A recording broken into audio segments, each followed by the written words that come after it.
Hello everyone and welcome back to another session of Elden Ring PvP and another weapon showcase. Today we're taking a look at the Death Ritual Spear. This is a weapon that is dropped by the Deathrite bird on the mountaintops of the Giants. I'll have an image on the screen showing the location. This weapon is really fun to use. I really like this one a lot. It has the same moveset as the Partisan, and for those who have been on the channel for a while, you know that I've loved the Partisan ever since I first picked it up in Dark Souls 1. Now, with that said, this weapon does have the unique skill on it, Spear Call Ritual, and that is also quite nice. I feel like it's one people tend to underestimate, but I've had some good experiences with it, so we'll talk about that in a minute. Let's start off with the basics. This weapon requires 14 strength, 20 dexterity, and 18 intelligence to wield, and it weighs 6.5 units. Like I said, the skill of the weapon is Spear Call Ritual, and you are stuck with it because it is a somber weapon. At plus 10, it has a physical base damage of 242 and a magic base damage of 156, and a D scaling in strength, B in dexterity, and D in intelligence. So at a glance, with this weapon, it looks like it would be best on a dexterity build that has the minimum stats to wield it. But at that point, you'd be better off with basically any other spear. So what I would actually recommend for this one is a build that has a decent amount of intelligence investment as well. And the reason for that is because the skill of the weapon does scale exclusively off of your intelligence. Now, with the pros of this weapon, there are a number of them, but the big thing to keep in mind is that this weapon is a spear, and because of that has all of the standard spear class pros. They are great weapons for chasing people down, they are great weapons for playing offensively, and they're great weapons for playing defensively. You can really pick your playstyle to extreme degrees when it comes to using spears. With this weapon, of course, you're able to turtle poke just like any other spear, and you do a little bit of chip damage through shields, which is always a nice little bonus. Aside from that, the moveset is good for dealing with people who are running away. The two-handed running R2 is great for dealing with people who are running away in a straight line because it is a forward thrust, whereas the running R1 is better for people who are sort of strafing back into the left because it is an upward slash moving from left to right. So it's not as useful of an attack, but it still has a time and place. On the one-handed moveset, both the one-handed running R1 and running R2 are a forward thrust.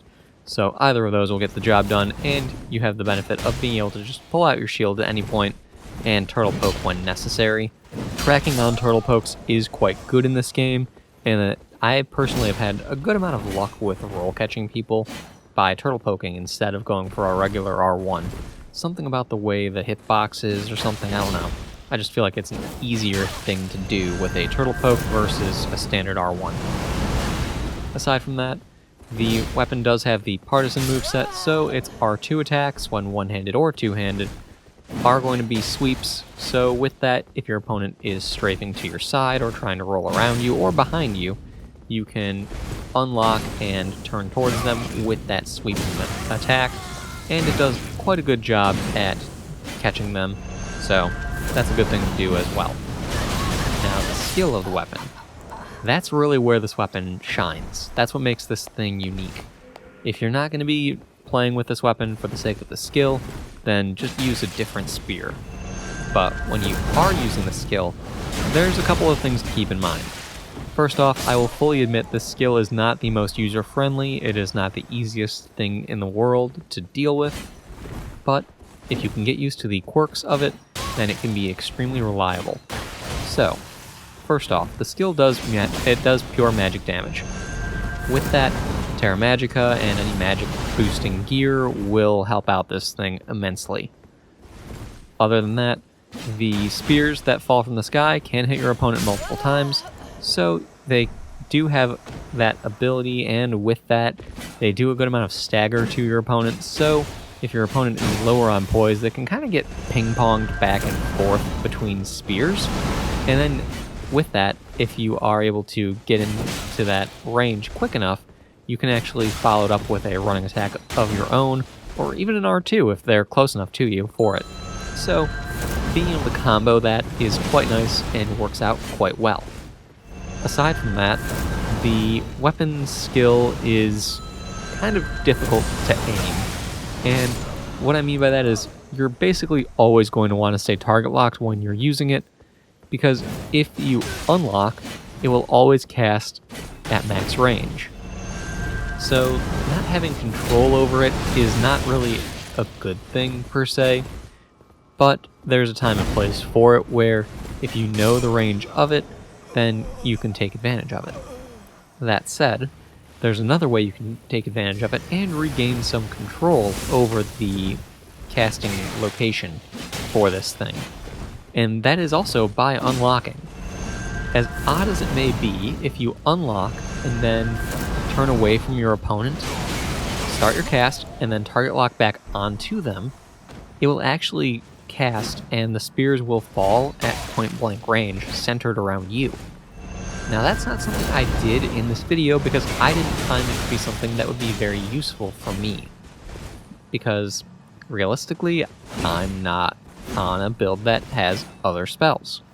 However, if I were on a build that needed some distance between me and my opponent so I could continue to cast other spells at them, that might be a good strategy. Or if I needed to use a cerulean flask to replenish my focus points, and my opponent wasn't giving me a break if they were just staying on top of me, that would be a good option as well. So, overall, it's pretty decent. One thing that's also worthy of mentioning is that the skill does have an okay amount of hyper armor to it.